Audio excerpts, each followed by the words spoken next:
ये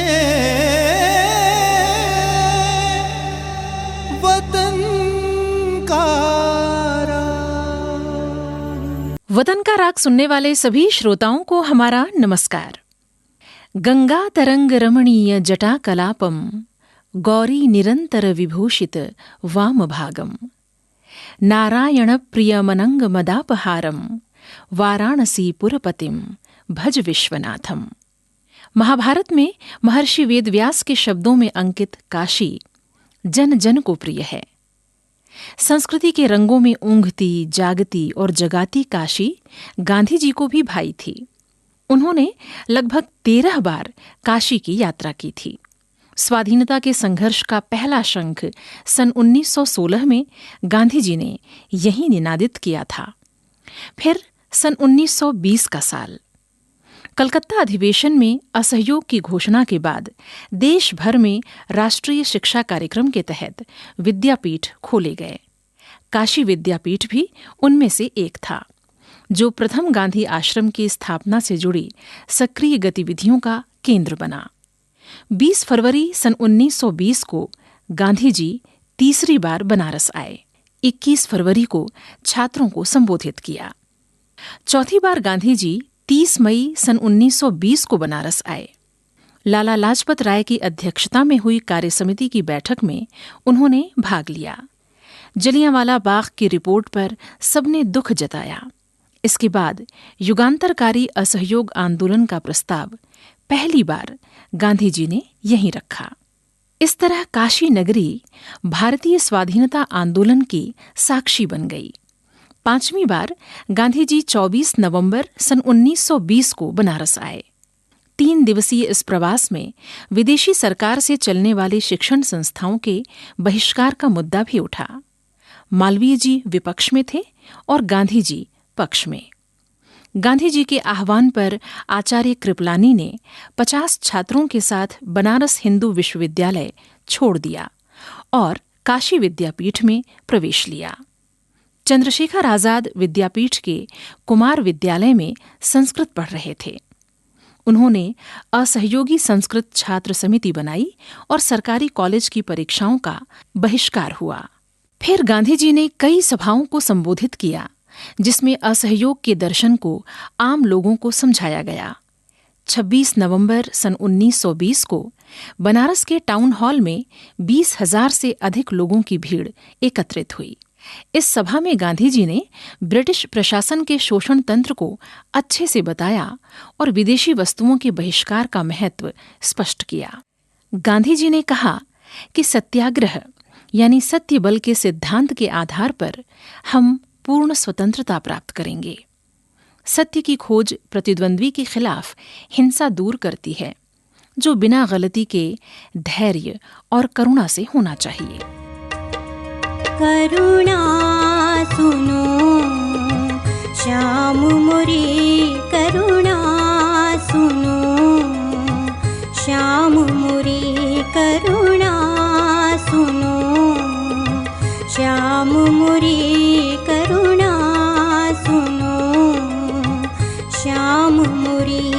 मैं तो होए रही चेरी तेरी, मैं तो होए रही चेरी तेरी, करुणा सुनो श्याम मोरी, करुणा सुनो श्याम मोरी।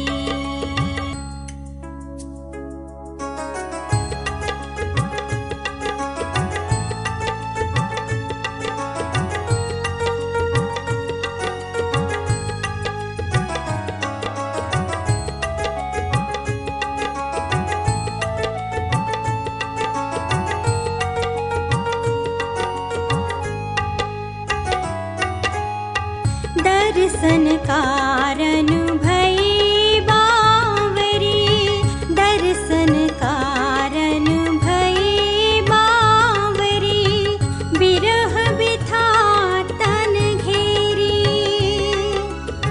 बिरह बिथा तन घेरी।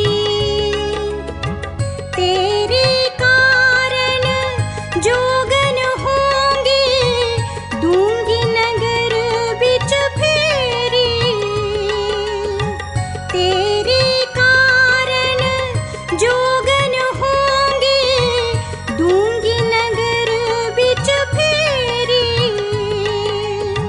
कुंज बन हेरी फेरी करुणा सुनो, श्याम मोरी करुणा सुनो, श्याम मोरी।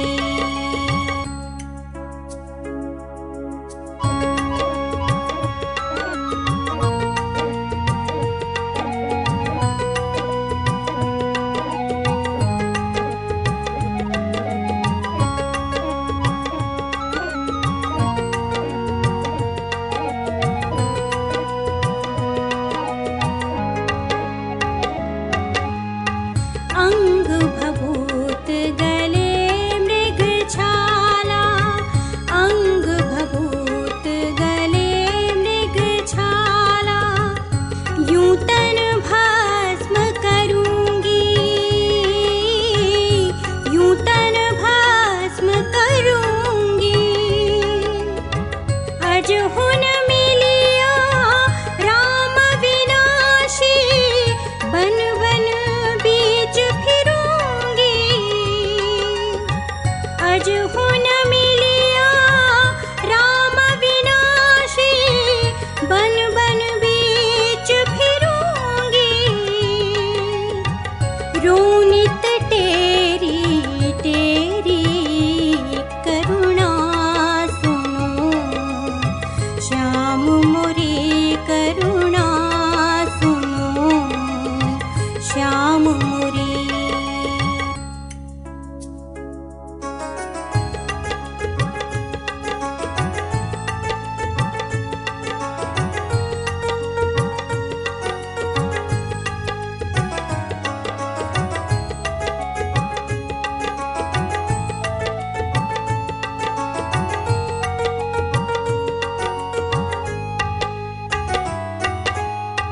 जब मीरा पुंगिर धर मिलिया, जब मीरा पुंगिर धर मिलिया, दुख मेटन सुख घेरी,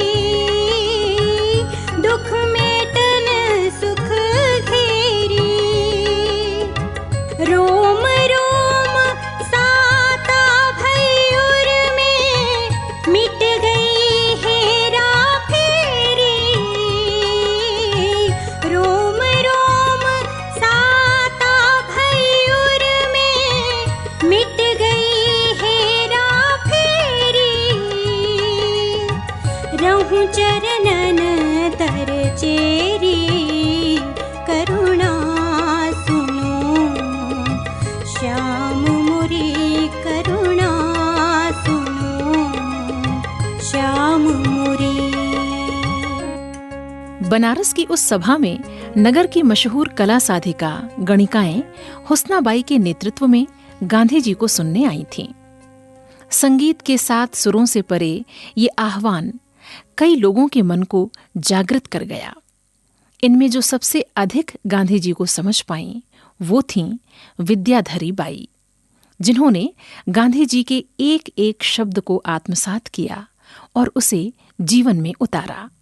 विद्याधरी काशी के पूर्व में गंगा पार चंदौली जिले के एक गांव जसूरी की निवासी थीं। ये गांव संगीत की परंपरा से जुड़ा हुआ था और कई गणिकाएं यहां दीक्षित हो चुकी थीं। विद्याधरी का जन्म सन 1881 में जसूरी में हुआ।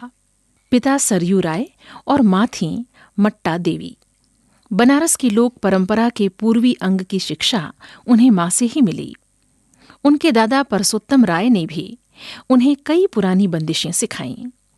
विद्याधरी स्वभाव से धार्मिक महिला थीं। मीरा, सूर, कबीर के पद वो शास्त्रीय अंदाज में प्रस्तुत करती थीं। बनारस घराने के प्रसिद्ध सारंगी वादक राम सुमेरु मिश्र से भी उन्होंने संगीत की शिक्षा प्राप्त की थी। दरभंगा घराने के नसीर खां, बशीर खां से भी उन्होंने कई चीजें तथा रागदारी सीखी। ख्याल, टप्पा, तराना और पूरब के अंग की ठुमरी की वो सिद्धहस्त कलाकार थीं। काशीबाई, ताराबाई और सिद्धेश्वरी देवी उनकी समकालीन कला साधिकाएं थीं। विद्याधरी देवी को नाम के अनुरूप विद्या का व्यसन था। वो शालीन और सौम्य स्वभाव की थीं। तथा हिंदी, उर्दू, गुजराती, बांग्ला, संस्कृत आदि भाषाएं जानती थीं। महाकवि जयदेव का गीत गोविंद वो कई रागों में निबद्ध कर साधिकार गाती थीं। बड़े बड़े राजा महाराजाओं के यहाँ जलसों में उन्हें गीत गोविंद गाने के लिए आमंत्रित किया जाता था। इन कला साधिकाओं में जातिगत वैमनस्य लगभग नहीं सा था। कला का मूल्य उसकी साधना से सभी परिचित थीं। इसलिए श्रेष्ठ साधिका अपने आप ही सबके सम्मान का पात्र बन जाती थी। विद्याधरी देवी इसीलिए सबका आदर पाती थीं। गांधी जी से संक्षिप्त उद्बोधन पाकर उनका जीवन जैसे बदल गया। गांधी जी ने कहा था कि आप लोग अपने कार्यक्रमों में राष्ट्रभक्ति के गीत जरूर शामिल किया करें। उन दिनों एक समाज सुधारक प्रेम कुमार खन्ना गणिका समाज से जुड़ चुके थे और उनके पुनर्वास और अन्य सामाजिक आवश्यकताओं पर भी वे ध्यान दे रहे थे। गणिका सभा की अध्यक्ष हुस्नाबाई के साथ विचार विमर्श लगातार होते रहे। विद्याधरी बाई ने खादी को अपना लिया और सारे कार्यक्रमों में राष्ट्रभक्ति की गजलें, तराने, कव्वालियां शामिल करना शुरू कर दिया। कई शहरों में उन्हें कार्यक्रमों के लिए आमंत्रित किया जाने लगा। सन 1930 तक ग्रामोफोन रिकॉर्ड कंपनियां भारत में काम करने लगी थीं। विद्याधरी देवी के भी राग यमन, देसी, भीम पलासी आदि के रिकॉर्ड बने और लोकप्रिय हुए।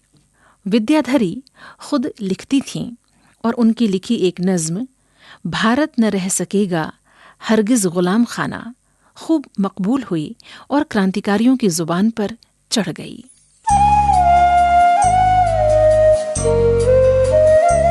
भारत ना रह सकेगा हरगिज गुलाम खाना,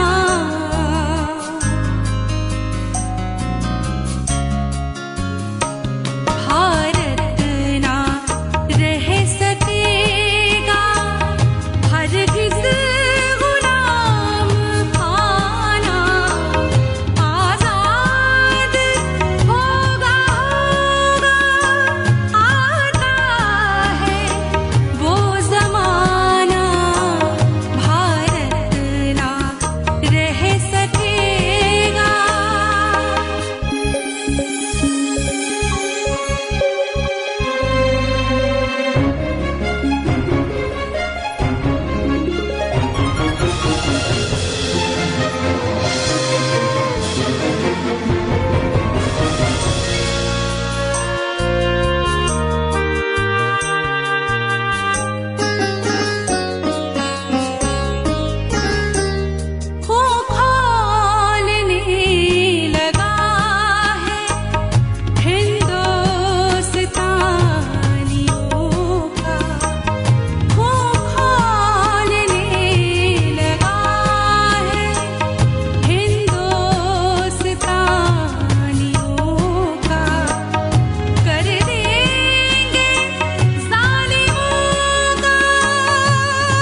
विद्याधरी देवी का एक और गीत बहुत लोकप्रिय हुआ। स्वाधीनता के तरानों में ये गीत आज भी दर्ज है। चुन चुन के फूल ले लो अरमान रह न जाए, ये हिंद का बागीचा गुलजार रह न जाए। ये वो चमन नहीं है लेने से हो उजाड़, उल्फत का जिसमें कुछ भी एहसान रह न जाए। भर दो जवान बंदो जेलों में चाहे भर दो, माता पे कोई होता कुर्बान रह न जाए। छल से फरेब से तुम भारत का माल लूटो, इसके लिए यहाँ कोई सामान रह न जाए। मजे की बात ये थी कि मुजरों और महफिलों में ये कौमी तराने बाकायदा पुलिस की मौजूदगी में पेश किए जाते थे। बनारस के बड़े गुजराती जौहरी दुर्गा शंकर जोशी से इनका पारिवारिक रिश्ता था। जोशी नए नए डिजाइन के जड़ाऊ गहने तैयार कर विद्याधरी देवी को दे देते। विद्याधरी इन्हें पहनकर बड़े राजा महाराजाओं के महल में जाती, महफिलें सजती। राजघराने की महिलाएं इन गहनों के प्रति आकर्षित होतीं। पूछताछ जानकारी के बाद दुर्गा शंकर जौहरी के पास खरीदार पहुंच जाते। अचानक एक दिन दुर्गा शंकर का निधन हो गया। लाखों के जड़ाऊ गहने विद्याधरी के पास थे। उन्होंने सारे गहने वापस घर जाकर जौहरी के पुत्र को सौंप दिए। कुछ रिश्तेदारों को पता लगा तो उन्होंने कोर्ट में मुकदमा कर दिया। दुर्गा शंकर के पुत्र ने स्वयं कोर्ट में जाकर विद्याधरी की ईमानदारी की तारीफ की और सारा वाकया सुना दिया।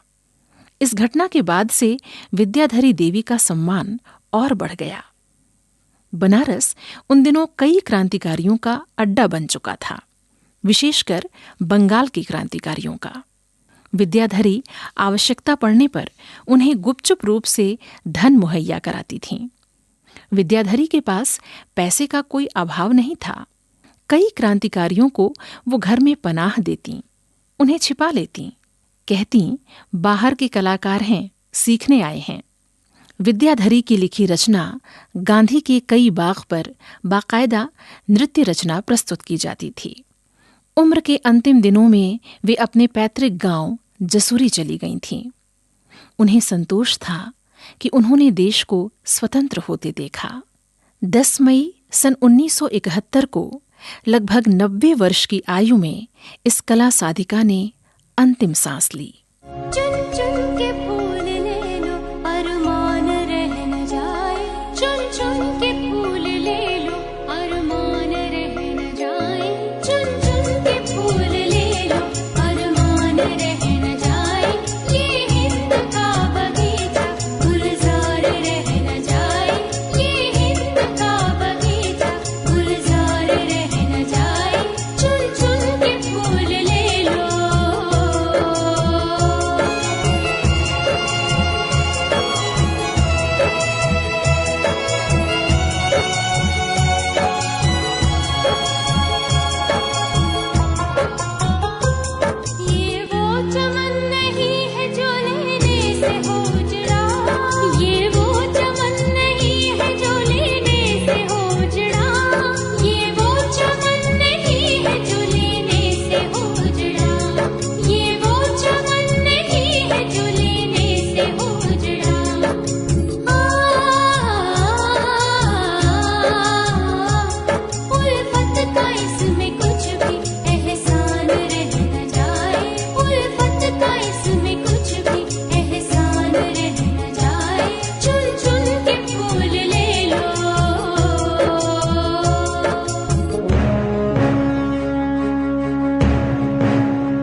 छल और फरेब से तुम भारत का माल लो, छल और फरेब से तुम भारत का माल लो, छल और फरेब से तुम भारत का माल लो, छल और फरेब से तुम भारत का माल लो।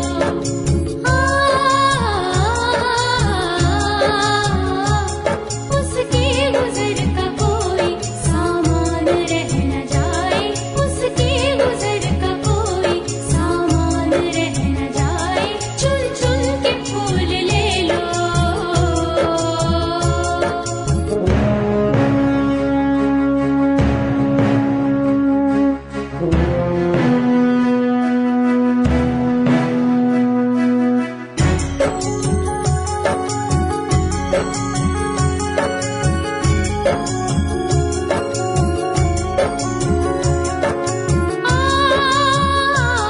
मारो मशीन गन से या बोलो मार्शल्ला, मारो मशीन गन से या बोलो मार्शल्ला, मारो मशीन गन से या बोलो मार्शल्ला, मारो मशीन गन से या बोलो मार्शल्ला।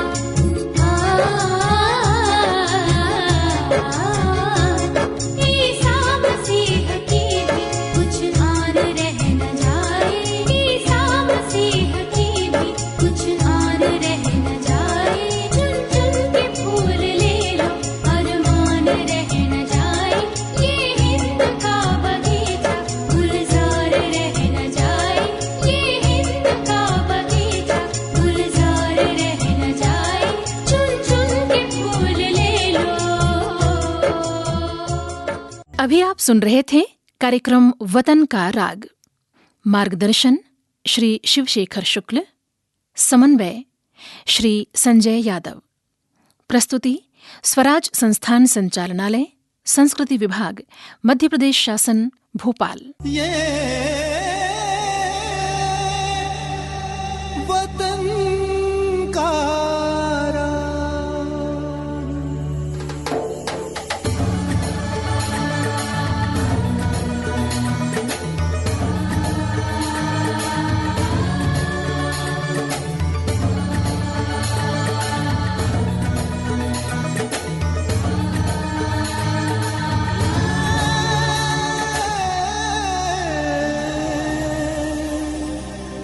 वतन